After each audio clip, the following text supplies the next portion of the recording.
3 নম্বরে হচ্ছে কোরআন তেলাওয়াত করা। যেহেতু রমাদানুল মুবারক এটা কোরআন নাজিলের মাস, আল্লাহ তাআলা বলছেন শাহরু রমাদান আল্লাযী উনজিলা ফীহিল কুরআন। রমাদান তো এমন মাস যে মাসে আল্লাহ তাআলা কোরআন নাজিল করেছেন। সো এটা কোরআনকে উদযাপনের মাস, কোরআনের সাথে নতুন করে সম্পর্ক গড়বার মাস, বেশি বেশি কোরআন তেলাওয়াত করবার মাস। নফল ইবাদতের যে লিস্ট আছে তার মধ্যে সবচেয়ে শ্রেষ্ঠ নফল ইবাদত হচ্ছে কোরআন তেলাওয়াত করা, এবং সেটার মোক্ষম সময় হচ্ছে রমাদানুল মুবারক।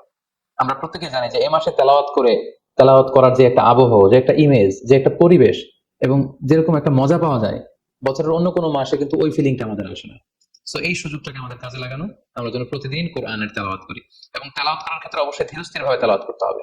আমরা অনেকে তাড়াহুড়ো করে তেলাওয়াত করি। হাদিসে এসেছে রুব্বা কারিন লিল কুরআন ওয়াল কুরআনু ইয়ালআনু। কোরআনের অনেক তেলাওয়াতকারী আছে যাদেরকে কোরআন রহমত দেওয়ার পরিবর্তে লানত দেয়, কার্ডস করে, অভিসম্পাত করে। তাই তাড়াহুড়ো করে আমরা যেন কোরআন তেলাওয়াত না করি।